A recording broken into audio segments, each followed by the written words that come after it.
नमस्कार सभी मित्रों को बहुत बहुत स्वागत है आप सभी का चैनल संकल्प एकेडमी पर। आज के इस वीडियो लेक्चर में हम बात करने वाले हैं छायावाद के वस्तुनिष्ठ प्रश्नों की। इसके पहले हमने छायावाद के 2 वीडियोज़ आपको दिए हैं जिसमें इनके पहले के ऑब्जेक्टिव क्वेश्चंस आप तक पहुंचाए गए हैं। आज के इस क्लास में हम उसके आगे के प्रश्नों को लेने वाले हैं। तो इसके पहले कि आप क्वेश्चन शुरू करें या हम क्वेश्चन यहाँ पर शुरू करें, अपने आंसर शुरू करें, हम बताना चाहेंगे कि ये जो वीडियो लेक्चर आप देख रहे हैं इसमें ये जो क्लासेस देख रहे हैं इन सभी क्लासेस का एक उद्देश्य है कि आप पूरे पाठ्यक्रम यानी टीजीटी, पीजीटी, एलटी ग्रेड के पूरे पाठ्यक्रम को एक साथ वस्तुनिष्ठ रूप में देख पाएँ और तैयार कर पाएँ। जितने भी लोग अभी तक इसको देख चुके हैं, अगर उनको वीडियो अच्छी लगी, उन्होंने लाइक की है, शेयर किया है और सब्सक्राइब किया है। अगर आप चैनल पर नए हैं तो आप भी सब्सक्राइब जरूर करें। वीडियो अच्छी लगे तो लाइक करें। चलिए हम शुरू करते हैं आज का हमारा पहला क्वेश्चन, जो कि 61 नंबर से शुरू होगा। 61 नंबर से शुरू होगा यानी कि इसके पहले हमने 60 क्वेश्चन करवा दिए हैं। और आज का हमारा पहला प्रश्न है, अनामिका का द्वितीय संस्करण कब प्रकाशित हुआ। इसके पहले हमने अनामिका के प्रथम संस्करण की बात की थी पिछले वीडियो में, और इस वीडियो में हम द्वितीय संस्करण से शुरू कर रहे हैं। तो इसका जो प्रकाशन वर्ष है ये यहाँ पर पूछा गया है कि किस वर्ष ये प्रकाशित हुआ था। तो अगर आप लाइव सेशन में हैं तो अपने आंसर ज़रूर करें, और अगर बाद में देख रहे हैं तो कमेंट सेक्शन में भी आप आंसर कर सकते हैं या सिर्फ क्वेश्चन के आंसर को सुन सकते हैं, जिससे कि आपको सुन करके बहुत अच्छे से तैयारी हो जाती है और आपको ये मौका मिल रहा है। तो इसे ना गंवाएं और ज़रूर क्वेश्चन को सुन करके उनके आंसर को अपने मन में रखें और फिर सही आंसर पर जाएं। चलिए इसका सही प्रकाशन वर्ष लेते हैं, जो कि डी ऑप्शन है 1938। 1938 में ये प्रकाशित हुआ था अनामिका का द्वितीय संस्करण। बात करते हैं प्रथम संस्करण की, तो वो 1923 में प्रकाशित हुआ था। और अनामिका के 2 संस्करण हैं। अनामिका जो है वो निराला का प्रथम काव्य संग्रह है, और जो कि 2 संस्करणों में हमारे सामने आता है, पहला 1923 में और दूसरा 1938 में। अगला प्रश्न है, निराला का उपनाम क्या है। इसमें से निराला का उपनाम क्या है। तो इसका सही उत्तर है सी ऑप्शन, गरगज सिंह। गरगज सिंह निराला का उपनाम है। इसमें से आप जो बाकी देख रहे हैं ये अन्य अन्य कवियों की है, जैसे कलाधर जयशंकर प्रसाद का है, ऐसे ही निराला का गरगज सिंह है। निराला के बचपन का नाम क्या है। यहाँ पर अगला प्रश्न है, निराला के बचपन का नाम क्या है। तो ये जो सही ऑप्शन है वो है डी, सूर्य कुमार। सूर्य कुमार। और जब आप इनका पूरा नाम देखते हैं तो वो हो जाता है सूर्यकांत त्रिपाठी निराला, और बचपन में इनका नाम सूर्य कुमार था, बाद में इन्होंने बदल करके सूर्यकांत त्रिपाठी कर लिया था। अगला प्रश्न है, पंक्ति है, प्रिय स्वतंत्र रहो अमृत मंत्र नो, पंक्ति की रचनाकार कौन है। तो इसका जो सही उत्तर है वो डी ऑप्शन, निराला। अगला है, रबड़ छंद या केचुआ छंद किस कवि की कविताओं के लिए कहा गया है।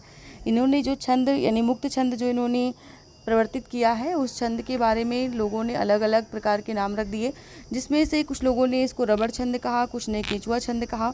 तो ये जो कविताएं हैं ये इन किस कवि की कविताओं के लिए ये कहा गया है। तो सही ऑप्शन है ए, निराला। अगला प्रश्न है, ये कान्य कुब्ज कुल कुलागार खाकर पत्तल में करते छेद। ये कान्य कुब्ज कुल कुलागार खाकर पत्तल में करते छेद पंक्ति किस रचना से संबंधित है। तो इसका जो सही उत्तर है वो है सी ऑप्शन, सरोज स्मृति। सरोज स्मृति आप जानते हैं कि ये हिंदी साहित्य का पहला शोक गीत है और निराला की पुत्री से संबंधित है जिसका नाम सरोज था, और उसकी स्मृति में ये काव्य लिखा गया है। अगला प्रश्न है, धिक जीवन जो पाता ही आया विरोध, धिक साधन जिसके लिए किया सदा ही शोध, पंक्ति किस रचना से संबंधित है। तो ये पंक्ति जो बहुत पूछी भी जाती है परीक्षा में, इसका आपको काव्य बताना है कि इस किस काव्य से संबंधित है, जो भी यहाँ पर रचनाएं दी गई हैं। तो डी ऑप्शन है, राम की शक्ति पूजा। राम की शक्ति पूजा से ये पंक्ति है, धिक जीवन जो पाता ही आया विरोध। अगला प्रश्न है,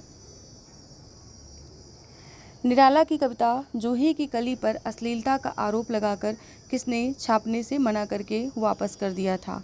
तो ये बहुत जो टिप्पणी है, एक मतलब बहुत बार सुनने को मिलती है ऐसी जो भ्रांति नहीं बल्कि वास्तविकता है कि जूही की कली जो कि रचना निराला की है, इन्होंने ये कविता सरस्वती पत्रिका में छापने के लिए भेजी थी, जिस पर महावीर प्रसाद द्विवेदी ने अश्लीलता का आरोप लगा करके छापने से मना कर दिया था। सी ऑप्शन यहाँ पर सही होगा, महावीर प्रसाद द्विवेदी। अगले प्रश्न पर चलते हैं। अगला प्रश्न है, निराला ओज, औदात्य और विद्रोह के कवि हैं, किसका विचार है? निराला ओज, औदात्य और विद्रोह के कवि हैं, ये विचार है रामविलास शर्मा का। बी ऑप्शन यहाँ पर सही होगा। अगला प्रश्न है, मैंने मैं शैली अपनाई, ये पंक्ति किसकी है? मैंने मैं शैली अपनाई, ये भी बी ऑप्शन निराला की है। अगला प्रश्न है, कुकुरमुत्ता में कुकुरमुत्ता किसका प्रतीक है? बहुत अच्छी रचना है, ये इनकी लंबी कविता है निराला की, और इसमें प्रतीक के माध्यम से ये रचना रची गई है। तो इसमें जो कुकुरमुत्ता है वो किस प्रकार का प्रतीक है, जो कि आपको नीचे ऑप्शन दिए गए हैं। तो इनमें से जो सर्वहारा संस्कृति है, सर्वहारा संस्कृति का प्रतीक है कुकुरमुत्ता।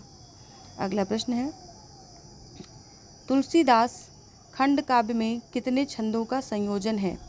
तुलसीदास खंड काव्य जो कि निराला की रचना है, और इसमें कितने छंद का संयोजन किया गया है, ये पूछा गया है। तो इसका सही उत्तर है बी ऑप्शन, 101 छंद। अगला प्रश्न है, देखते नहीं मेरे पास एक कवि की वाड़ी, कलाकार के हाथ, पहलवान की छाती और फिलासफर के पैर हैं, प्रस्तुत कथन किसका है? फिर से कथन को दोहराते हैं। देखते नहीं मेरे पास एक कवि की वाड़ी, कलाकार के हाथ, पहलवान की छाती और फिलासफर के पैर हैं, ये प्रस्तुत कथन किसका है? तो इसका जो सही उत्तर है वो है निराला। बी ऑप्शन यहाँ पर सही होगा। अगला प्रश्न है, निराला की निम्नलिखित कविताएं उनके किस काव्य संग्रह में संग्रहित हैं? तो ये कविताएं जो नीचे दी गई हैं उनके नीचे संग्रह दिए गए हैं, तो उनके बारे में आपको यहाँ पर सही उत्तर देना है कि कौन सी रचना किस संग्रह में संग्रहित है। तो इसका जो पहला यहाँ पर है उसको लेंगे सरोज स्मृति। सरोज स्मृति जो संग्रहित है वो है काव्य संग्रह अनामिका, यानी बी ऑप्शन, सरोज स्मृति अनामिका काव्य संग्रह में संग्रहित है। वह तोड़ती पत्थर कविता, ये किस संग्रह में है? तो ये भी अनामिका संग्रह में है। सी ऑप्शन यहाँ पर सही हो जाएगा। बादल राग कविता किस संग्रह में संग्रहित है? तो ये है बी ऑप्शन, परिमल में। परिमल में बादल राग संग्रहित की गई है। अगला प्रश्न है, जूही की कली। जूही की कली जो काव्य संग्रह यानी किस काव्य संग्रह में ये संग्रहित है? तो वो है परिमल। ए ऑप्शन यहाँ पर सही होगा। अगला है, राम की शक्ति पूजा, ये किस संग्रह में संग्रहित है? तो ये है सी ऑप्शन, अनामिका में। अनामिका इनका बड़ा काव्य संग्रह है और इसमें राम की शक्ति पूजा भी संग्रहित है। अगला प्रश्न है, निराला की निम्नलिखित रचनाओं का प्रकाशन वर्ष क्या है? सही विकल्प चुनना है। तो ये जो प्रकाशन वर्ष दिए गए हैं इनके लिए जो है रचनाएं और इनके प्रकाशन वर्ष यहाँ पर दिए गए हैं, इनको आपको बताना है। तो जूही की कली का प्रकाशन वर्ष क्या है? तो ये है 1916, यानी कि बी ऑप्शन यहाँ पर सही होगा। अनामिका का प्रकाशन वर्ष क्या है? अब क्योंकि यहाँ प्रथम या द्वितीय कुछ भी नहीं लगाया गया तो प्रथम को ही मानकर चलेंगे।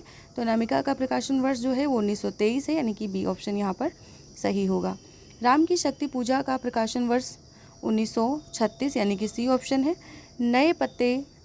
नए पत्ते जो कविता है इसका प्रकाशन वर्ष क्या है? तो ये है 1946, यानी कि बी ऑप्शन यहाँ पर सही होगा। अगला है, गीतिका। गीतिका का प्रकाशन वर्ष है 1936, यानी कि सी विकल्प यहाँ पर सही होगा। अगला है, सांध्य काकली। सांध्य काकली का 1969 प्रकाशन वर्ष है, यानी कि बी ऑप्शन यहाँ पर सही है, 1969। अगला है, जीर्ण बाहु है शीर्ण शरीर, तुझे बुलाता कृषक अधीर, ए विप्लव विप्लव के वीर, पंक्ति निराला की किस रचना से है? तो पंक्तियाँ एक बार देख लीजिए पुनः। जीर्ण बाहु है शीर्ण शरीर, तुझे बुलाता कृषक अधीर, ए विप्लव विप्लव के वीर।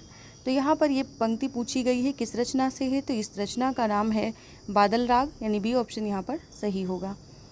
अगला प्रश्न है, निराला बहुवस्तु स्पर्शनी कविता के धनी है, ये कथन निराला के संबंध में किसने कहा है?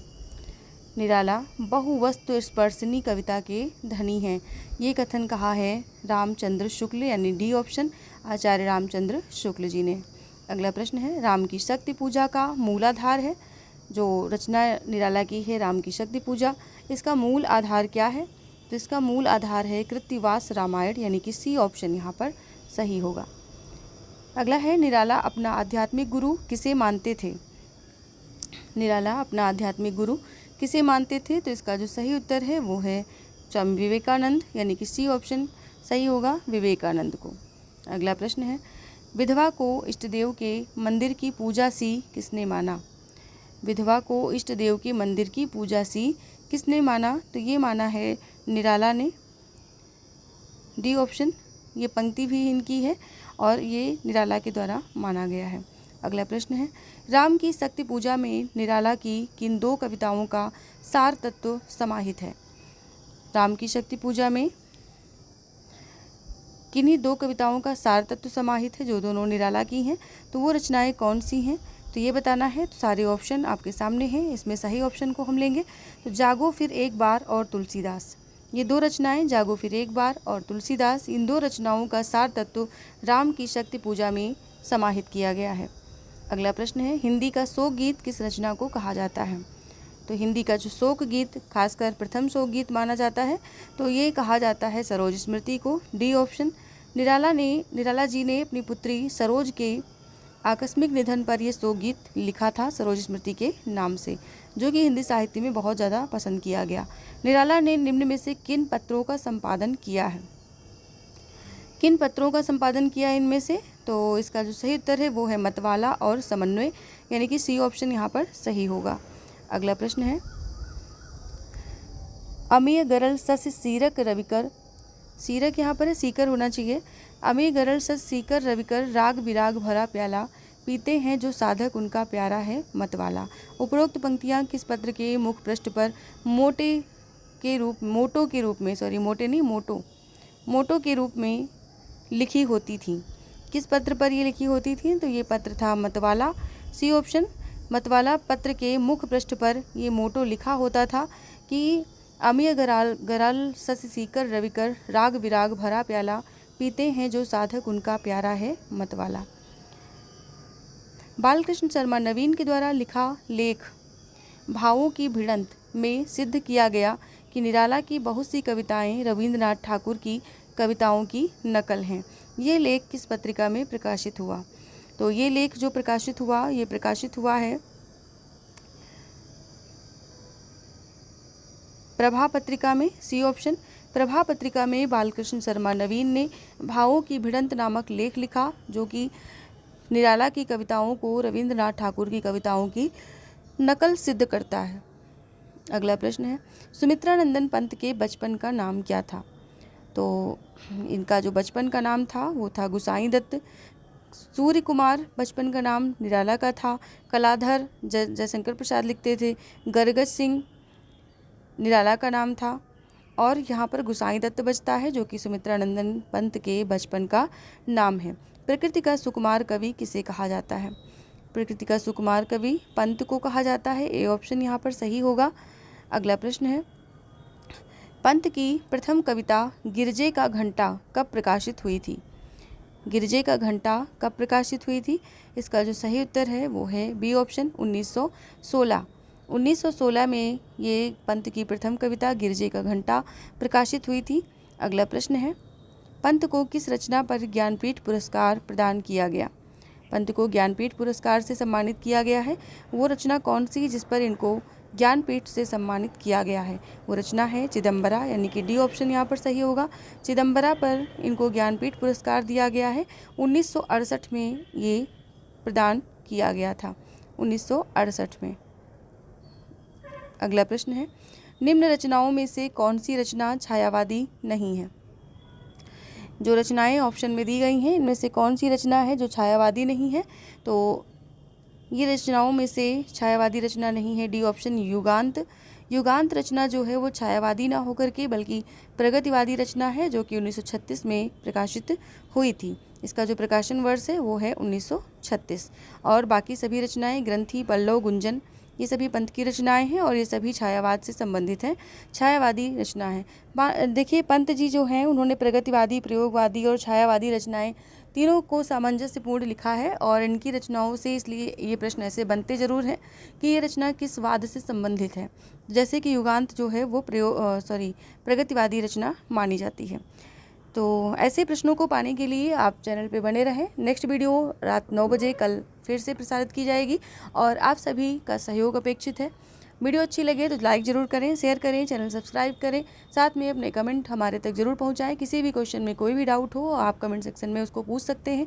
उस कमेंट सेक्शन के क्वेश्चन को हम नेक्स्ट वीडियो यानी कि जो भी लाइव सेशन करेंगे उसमें उन सभी क्वेश्चन की डाउट को लेंगे जो कि आपको डाउटफुल लगते हैं। उन सभी का यहाँ पर समाधान किया जाएगा। जैसा कि आप जानते हैं कि ये जो सीरीज़ चल रही, ये समाधान सीरीज़ चल रही, किसी भी क्वेश्चन पर कोई भी तरह का कोई डाउट शेष नहीं रहना चाहिए, इसलिए ये सीरीज़ जो चलाई जा रही है, इस सीरीज़ के माध्यम से डाउट सेशन भी आपका रखा जाएगा, जो कि सभी जो भी क्वेश्चन डाउटफुल हैं उनके आंसर को यहाँ पर क्लियर किया जा सके।